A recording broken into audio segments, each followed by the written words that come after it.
Hi, and happy Wednesday. I'm Miss Pam, and I am so excited to keep talking to you about Jesus' power pulling us through. We've learned so much over the weeks about being able to cope with loneliness, um, with getting angry and frustrated, and we've been learning about Jesus' power. And so this week, Jesus' power brings hope. Um, as you know, we can keep our eyes on those God sightings that I keep talking about, and that will help to bring us hope. I looked around like I asked you to look around all last week and see what kind of God sightings that you were seeing. Well, I know that I keep telling you about my bird family, the wren family. I have an update for you. All four babies, they hatched from the eggs. They stayed in the nest. They let mom and daddy feed them. We kept our eyes on them. And then on Friday, the babies flew out of the nest. And we actually got to help them. One little baby did not want to leave. He actually flew out. And then he ended up coming back into the screen porch, and it wasn't until he heard Mama's voice calling, and with a little help from us nudging him toward the door of the screen porch so he could get out, and then he flew out. And then they spent the rest of the afternoon in our backyard, I think. I got to watch them. Looked like Mom and Dad were teaching them to fly. So now I have an empty nest until next year. Hopefully, we'll have some more birds show up next year. So that was my God sighting. And pause me now to talk with your family about your God sighting.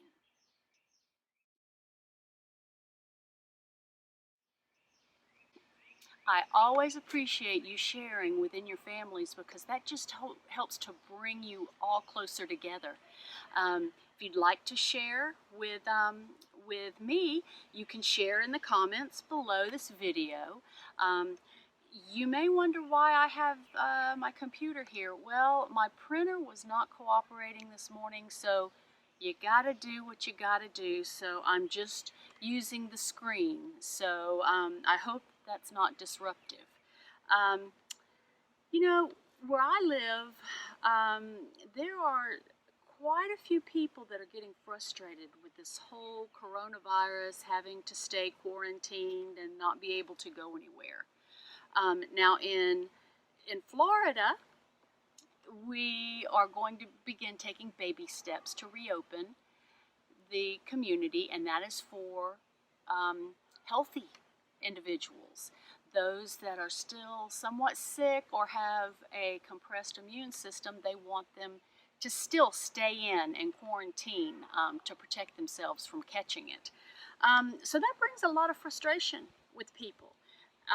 You know, they're frustrated, they're angry, they want to get out, they want to hug people, they want to talk with people. Remember, we learned last week that we were created for being together in a group and how that oil and water was separated, but that's not how we're supposed to be. We're supposed to be mingled with all of our different personalities, making one big, beautiful puzzle of all of our different pieces. Some of these grown-ups, I hope you haven't seen this yourself or experienced it. They have been unkind and said unkind things in their frustration.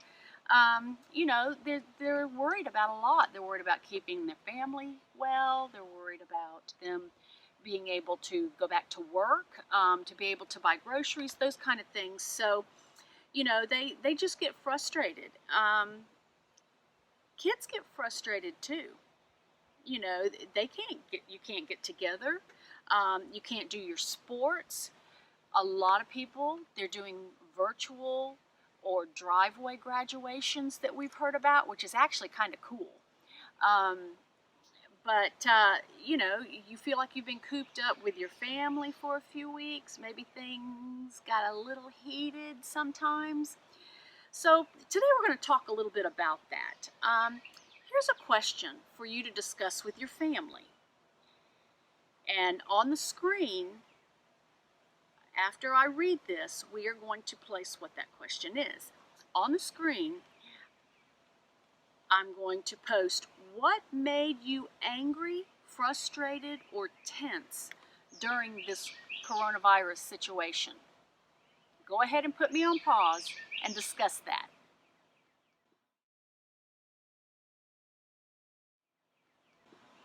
Thanks for talking about that. It's not always easy to talk about being frustrated or angry.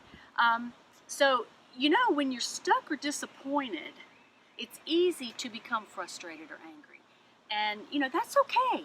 That's okay because you feel what you feel, and you can't always help how you feel.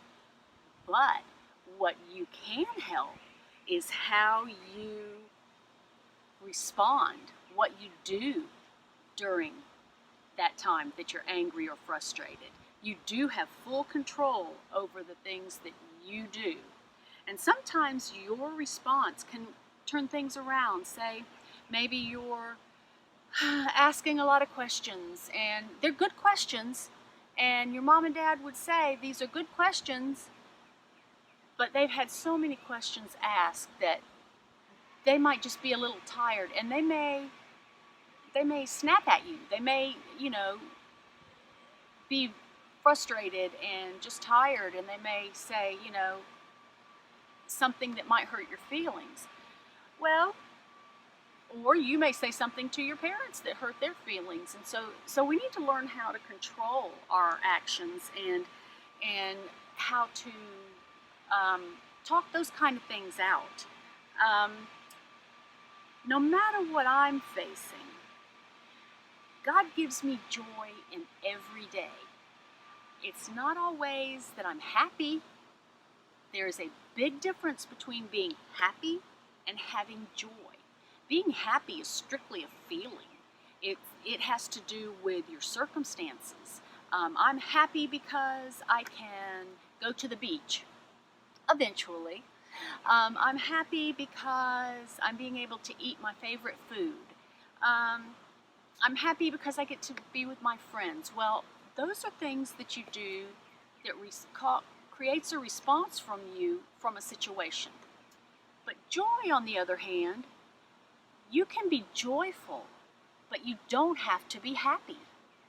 Joy is more of an inner peace, that you can even be going through something and go, I don't like this, but I will find joy in it because I trust that God and that Jesus have it all under control. So you can be unhappy, but still have joy. There is always joy through sorrow. It just depends on how you respond to that sorrow. So in the Bible story today, I want to tell you about a couple of friends of Jesus's. There was Mary, Martha, and Lazarus.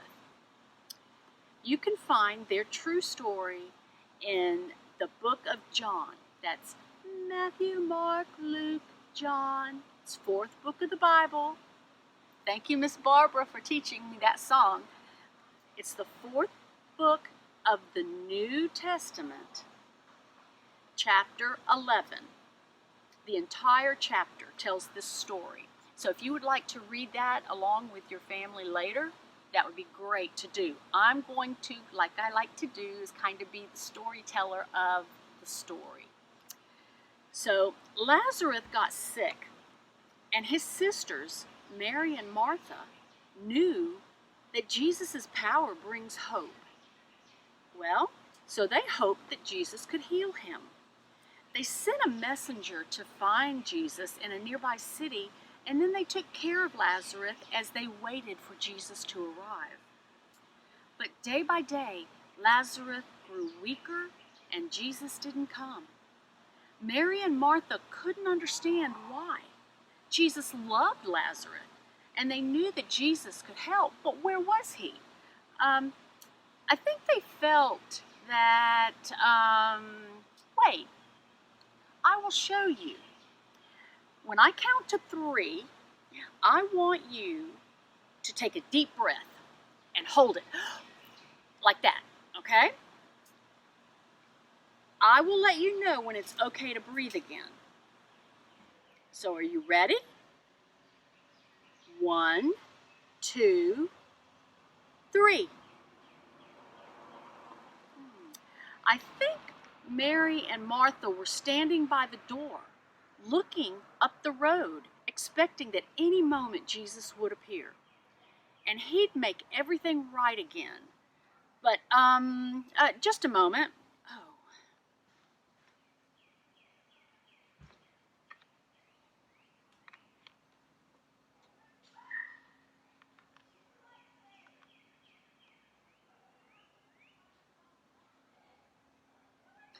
Oh, oops! Breathe. I am so sorry. I got distracted and I forgot about you. Sorry. Breathe in, out, in, out. You know, I think that's what Mary and Martha thought about Jesus, too. They thought he didn't care, that he got so busy that he forgot them, or he didn't even notice that Lazarus was dying. So while Mary and Martha were waiting for Jesus to come help, Lazarus died, and he was buried. How angry Mary and Martha must have felt. How hurt that their friend didn't come through for them.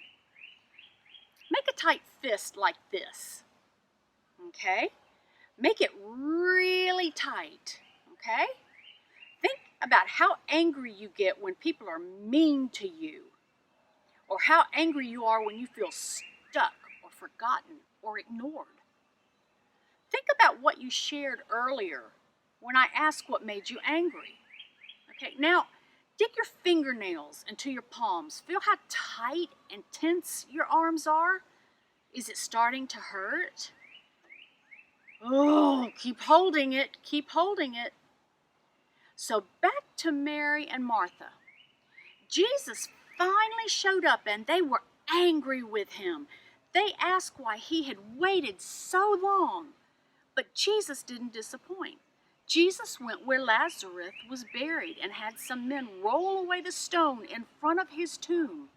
Jesus called out to Lazarus to rise from the dead, and that's what Lazarus did. That's power, and that's hope. The Bible says that Jesus wasn't late. He waited on purpose because he wanted to do something even more amazing than just heal a sick Lazarus. He wanted to raise someone from the dead. When Mary and Martha saw that Jesus' power brings hope, even when it seems like it's too late, well, they let go of their anger and they found hope instead. So relax your fists and let your hands open slowly. They hurt a little bit to try to open. See? But doesn't it feel good when you let go of anger? When you look for joy and hope in every situation, when you let God lift your spirits no matter what you're facing. Maybe you know someone who's sick with coronavirus. Maybe they've gotten better and maybe they haven't. Maybe you've prayed that you can get back to living like you lived before the virus swept through the world. Maybe you're angry because you had a baseball tournament or a birthday party canceled because of the coronavirus, and you're wondering, where is Jesus? Maybe you're a little angry because it feels like he's too late to meet you. Well, remember this. Jesus wasn't late for Lazarus, and he's not late for answering your prayers. Jesus had a better plan when his friend Lazarus was ill. Jesus was in charge. He's still in charge, and he still has a plan. Jesus' power brings hope. Mary and Martha got angry, didn't they? But Jesus didn't walk away from them because of their anger. Instead, he drew close and he gave them hope. He'll give you hope too. And along with that hope, he'll give you peace, even in these coronavirus times. I have a couple of questions I want you to talk about with your family. The first one is, how did holding a fist remind you of how it feels to hold on to anger?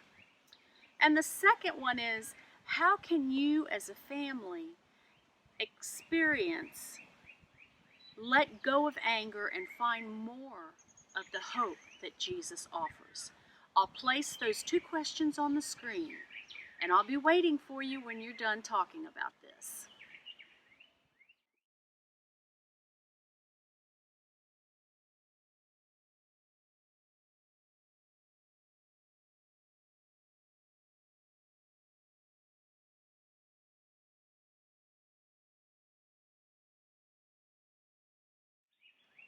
Let's take a few moments to see what happens when we focus on Jesus' hope. I'm going to put an image on the screen, and once I put that image on the screen, I want you to look. It doesn't look like much, but I want you to look at the 4 dots that are from top to bottom, right kind of in the middle of the picture. I want you to stare at that for 30 seconds, okay? So focus on the 4 dots, and the reason that there are 4 dots is because in the word hope, H-O-P-E, there are 4 letters. So, and then do that until I take the image down. Now once I take the image down, I'm going to want you to look at a blank wall and try not to blink, okay? The whole idea is to stare at those 4 dots for 30 seconds and then immediately look at a blank wall. And I want to see what happens. Here's the image.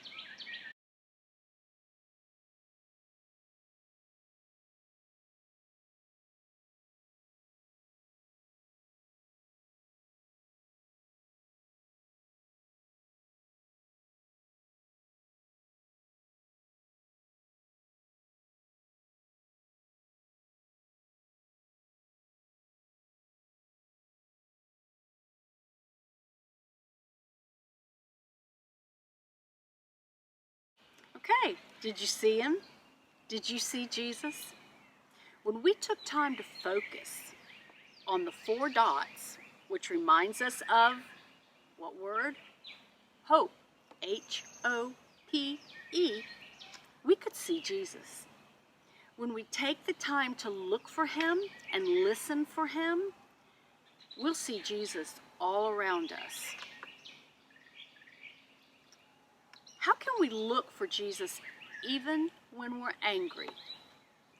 Pause this and discuss this with your family. See if you can come up with a plan. I'll be waiting.